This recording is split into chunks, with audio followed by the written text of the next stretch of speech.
Blood, freedom, and choices.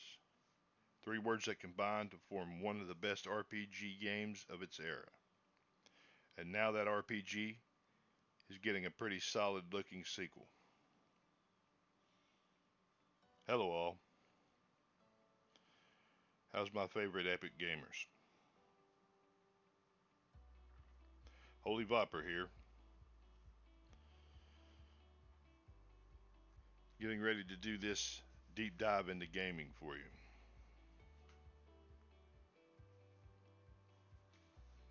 Since the release date of Vampire the Masquerade Bloodlines 2 is nearing, and I for one I am extremely hyped about it. It's set to be released sometime in 2021 due to the delay caused by the coronavirus. So in today's video, I will tell you everything you need to know about it, along with my personal analysis on how this game is looking and what you, the respected epic gamers, can expect from it. As for you younglings out there who haven't even heard of the first installment, don't fret. Your boy's got you covered. I got you covered on what this game's world is all about. After watching this video, you won't even have to play the first game to get into the Bloodlines 2. However, I would recommend it. And, also because they're not really especially connected or anything. But I digress. Before we begin, be sure to smash that like button and subscribe with the bell and notifications on for more great content just like this. Let me ask you a question. What do you think of when I say vampire? Come on. You know what you think of. The same thing that the rest of us think of. Well, must be honest. I think of my ultra hatred for sparkling vampires. Yep, hatred. That's the right word. How about you?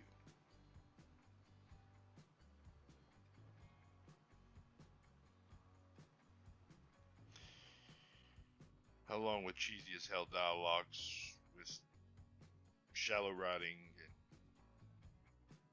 whether it be in books or shows or movies, they all pretty much end up the same, don't they? But then comes Vampire the Masquerade Bloodlines. Released in 2004, a video game with one of the most innovative game designs that featured many game routes and extremely detailed world. Sure, it had a few bugs. And memorable characters.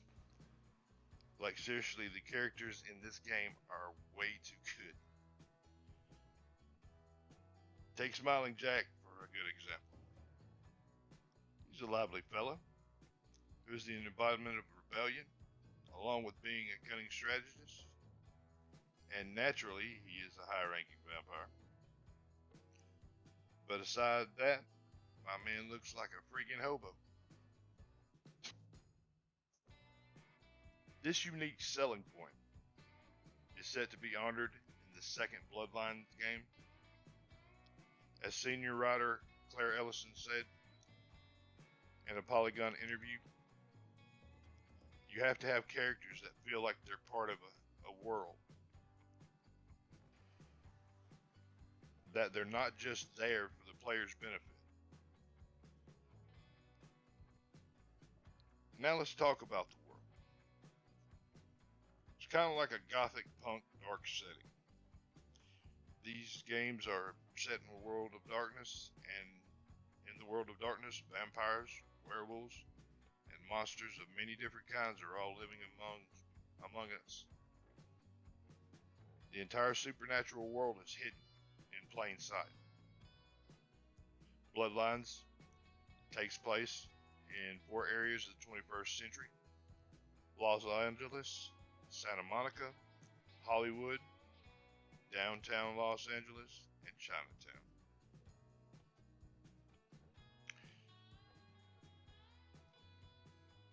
While the Bloodline 2 is set in Seattle, which is a well-known city in the U.S., for more of you international gamers out there, being a vampire, you are already active at night, so don't expect to be crowded in a crowded world. When it's set in Los Angeles in both Bloodline games, the player is a vampire, not some human fighting vampires, where you have special abilities, fast healing, super strength, but at what cost? It's important to remember that being a vampire is a curse, and so apart from the usual damage, sunlight, fire, and no heartbeat, of course, you need blood for everything you do, and every vampire has an undying thirst for it. You need blood to survive, obviously, but you also need blood to use offensive abilities or to heal yourself after an injury. All vampires are driven by hunger, and if they don't satisfy it, they succumb to the beast inside, which throws them into a frenzy, a state of madness, where they try to consume any blood they can get their hands on. By the way, these vampires are not affected by garlic, silver, running water, but they also have some clan-specific curses too. So let's discuss the clans in the Masquerade. There are 13 recognized clans of vampires with different agendas and caliber. The clan members share some common ideas, abilities, and certain stereotypical characteristics. As you may have guessed, these clans don't really get along. Well, for the most part. But there is one thing that binds them all, and that is the Masquerade. To put it simply, the Masquerade is a set of rules put into place to ensure humans never find out about the existence of vampires, werewolves, or monsters. And to safeguard the implementation of those rules, a powerful faction named the Camarilla have put themselves in charge. The faction consists of 6 strong clans. In this case, if the Masquerade is broken, Camarilla makes sure that the vampires are punished pretty violently. One thing to note is that some clans don't really respect the Masquerade, especially the Timizi clan. Never can say that word. But nonetheless, it's strictly enforced in urban areas. Before moving any further, I'll tell you some more about the clans, as they are not like the traditional clans we know in the real world literature. Like the people who are essentially a big family related by blood. Clan members are related by blood, of course, but not in the way you're thinking, as all vampires are infertile. As in, they can't have kids, but they can sire through, being a vampire. Hey, the side effect of immortality, I guess. Instead, they make other vampires in the process known as the embrace. This is where a vampire bites and drinks the blood of a human to make them a vampire.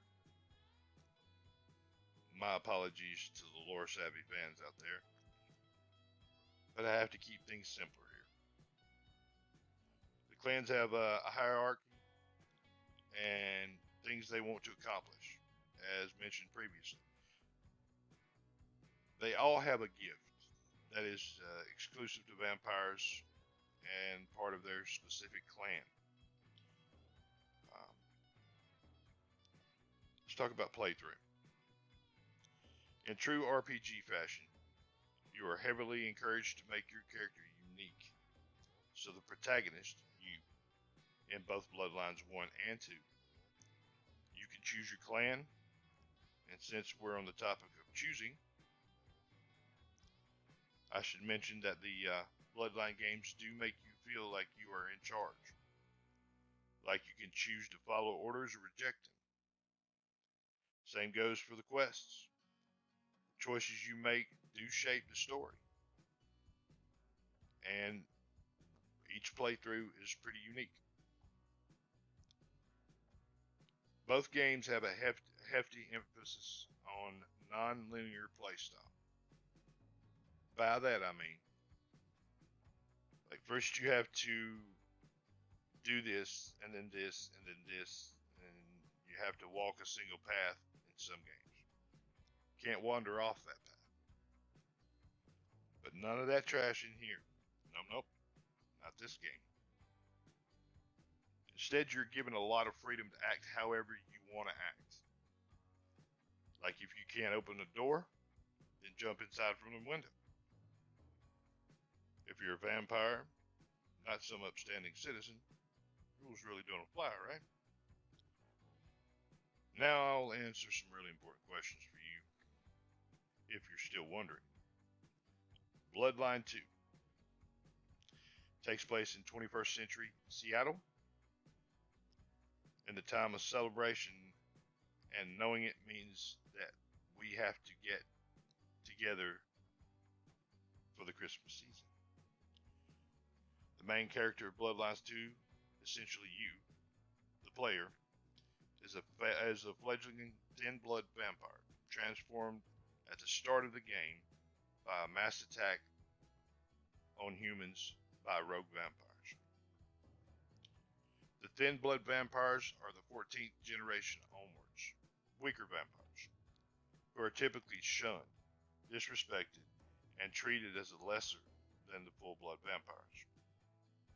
Dissimilar from full bloods, thin bloods to some extent can munch on human food in limited amounts, of course, and are much hardier to sunlight.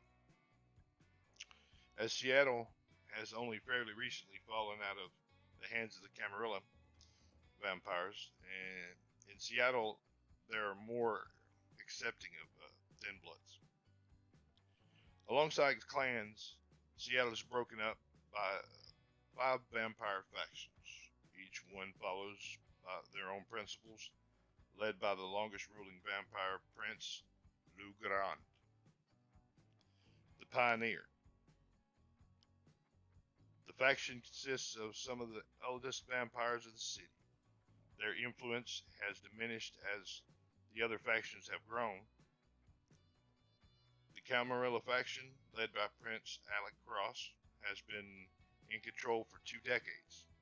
It represents the social elite, rich vampires, wielding power and dealings throughout the Seattle city. The rarely seen Baron represents the criminal underworld, offering shady jobs to vampires, thin bloods, and humans. The Tremere are founded by newcomers.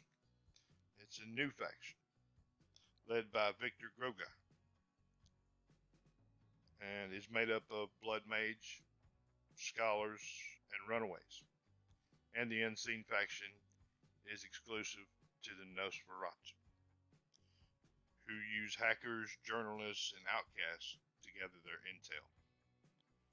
Tensions between all these factions in Seattle are at an all-time rise. They're at an all-time high. And the previously mentioned unsanctioned attack to overthrow the prince has led to chaos. You will be working with or against these factions to get to the bottom of the mystery while uncovering more and more about the world and what happened. The playthrough is expected to be 25 to 30 hours. As for what happens after that, only the developers know as of right now. Now let's move on to a very important question that might have arisen in your mind. Should I play Bloodline 2? To answer that, I will counter with my own question. Do you like Witcher 3 or Fallout? If yes, you're probably going to like Bloodlines 2. It's indeed hard for me to comparing The Witcher to this game because you're talking day and night, literally. And of course, Bloodlines has an extremely detailed lore, much like The Witcher. It goes deep, and when I say deep, I mean deep, just as deep or deeper than the Witcher world. Also, part 2 of the game is made separate enough that you can enjoy it without having to play the previous installment. Again, similar to The Witcher. And also, I have to say that please give it a try, even if you don't like vampires or werewolves or ghouls and goblins. Because after playing The Witcher, I realized that certain stereotypes are out there, and actually trying to play the game, you may find out you really do like it.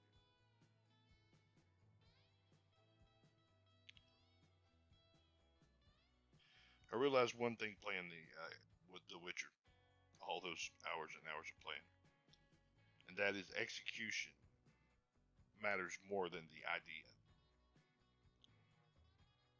To be honest, I've always been put off by the Monster Hunter troop. It's just me. But after playing as Geralt, I realized someone has to put an unusually high amount of effort and thought into something. So you might as well notice it in various aspects, and thus leads you to learning and to appreciate a good piece of art. Good games are just good. Genre doesn't matter as much as it's made out to be. Genre is one of those things that can be passed over without much trouble if you're just willing to do it. Now, if these games aren't for you, at least you can say you gave it a try. If you haven't played The Witcher 3 yet, what are you doing? Were you hiding under a rock? But okay, maybe you haven't played it. It's an excellent RPG game. Of course, everybody's looking forward to the newest installment from CD Projekt Red. What's that thing called again? Oh yes, Cyberpunk, right?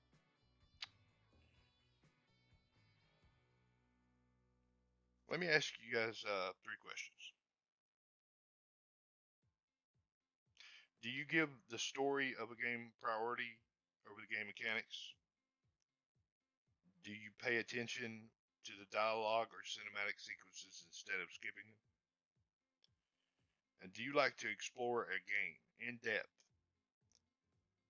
rather than just a quick run through? If the answer to all 3 is yes, then I guarantee you're going to love this one. Well, these are bold claims from me. And also, especially since it's before the release of the game. I sound pretty sure I'm I'm pretty sure I do anyway. Because I've been a part of the gaming community since, well, I'm not going to say how long, but let's just say somewhere near the beginning.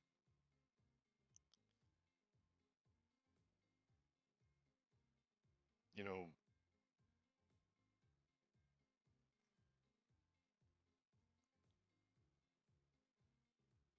it's just my opinion, but I really do think that you'll get a really a good kick out of this game. It seems to be well done. Now let's move on to some additional info about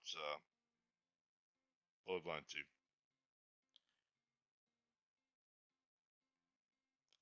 Lead writer Brian Mitsuda. Brian, I hope I didn't just butcher your name, but I'm pretty sure I did. Who has also been one of the main faces of the game since its unveiling, has been fired from the project, along with the creative director Clooney. According to the blog post by developer Hardsuit Labs, the decisions came as part of organizational changes, quote unquote, to the development team. And since it was so abrupt, I suspect it has more to do with the business side of things rather than the creative part. So let's hope for the best. Also, we have some good news for your pockets. It's been promised that more playable clans would be added in the future, absolutely free, via DLCs after the release. And that's pretty respectable. A lot of game companies are going this way now. But that being said,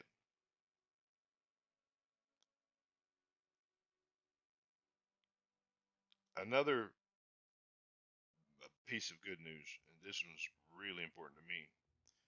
The game will support the RTX, so you can expect big improvements on the appearances, ray tracing, you know what I mean.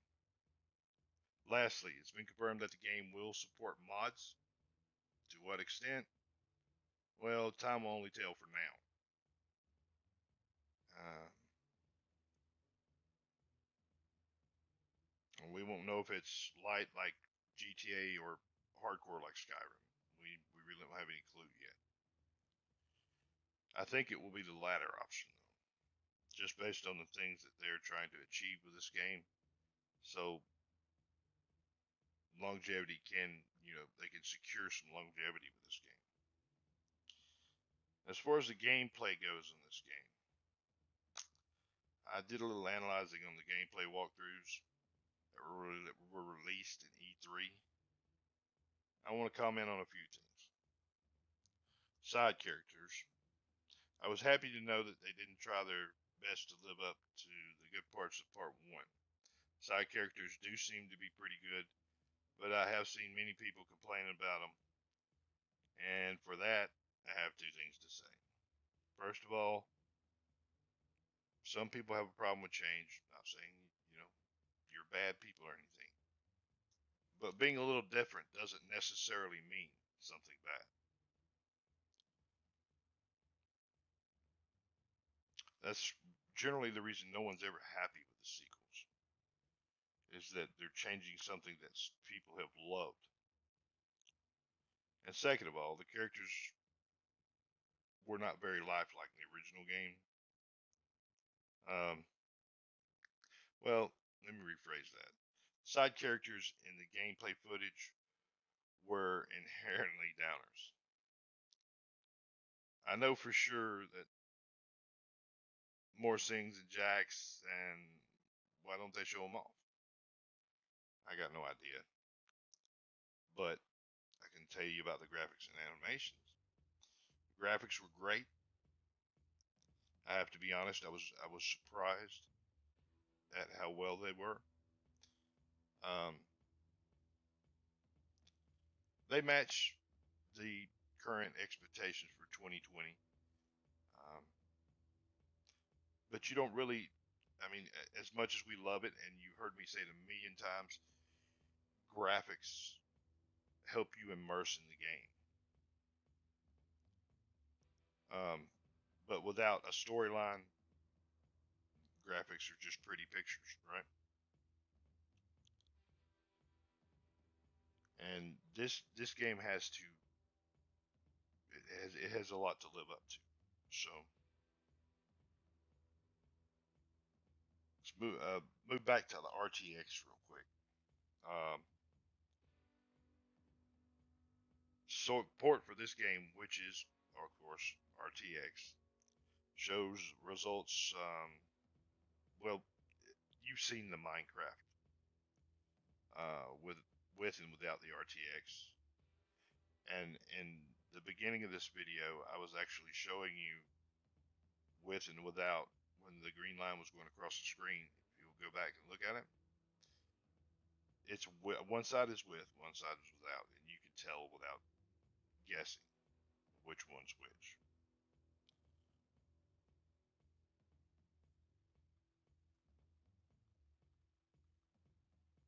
I get the you know mopey vampire vibes on this game, but also there are some genuinely intriguing aspects of it too.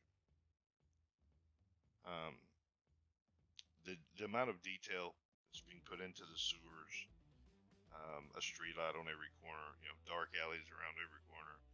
Um, the music, there's a soundtrack out now. I don't know if you guys know that or not, but check it out. Um, it's pretty doggone good. Um, to go along with the game, it helps with the immersion, so you kind of get a feel for it. And immersion is what RPGs are all about. So let's move on to combat. Now I've asked for other people's opinions. This is not just mine. I tried to get a good consensus. Um, Pretty general response that they there's two camps. Some of the people think it's awesome. Other people say it's a little clunky, and there is no in between. As for my take, it seems like it's been inspired by Dishonored 2.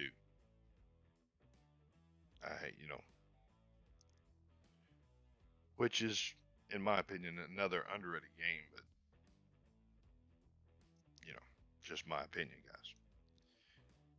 The game blew critics away and fans away with its extreme and inventive combat system, but it does take some getting used to. But in the hands of a seasoned player, the actions flow so smooth,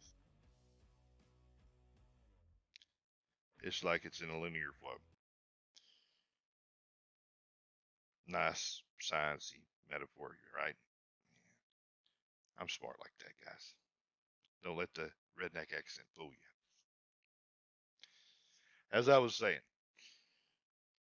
the combat did feel slightly clunky, but I'm an amateur, you know. With you guys being pros and everything, I'm pretty sure you'll catch on to it pretty quick.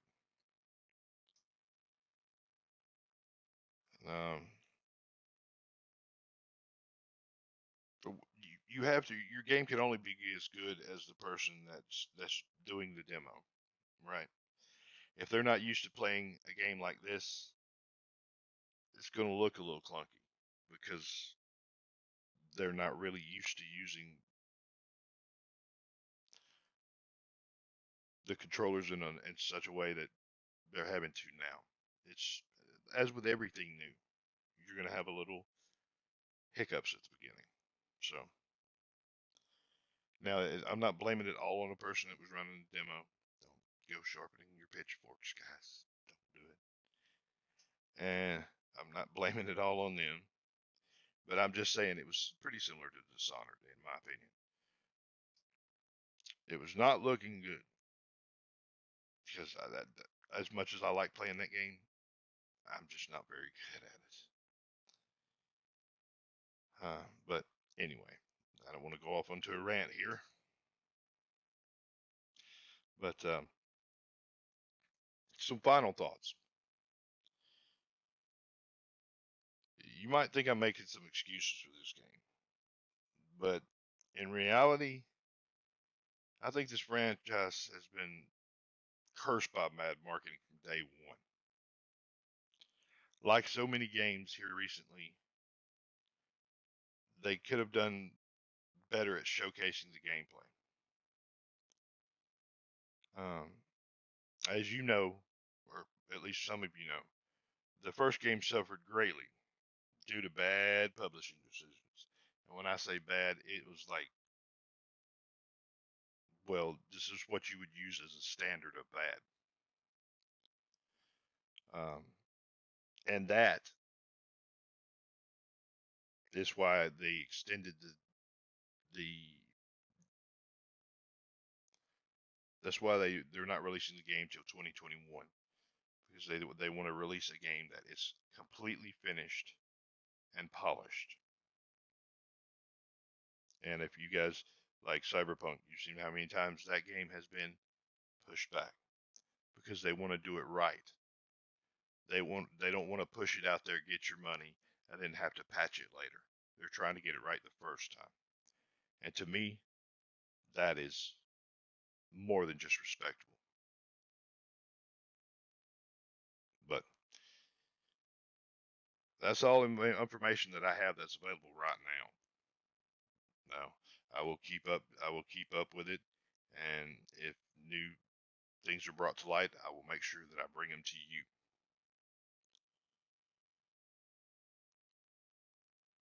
If I have anything else, I'm gonna do. Next up is the Cyberpunk update that I'm gonna do for you guys. Um,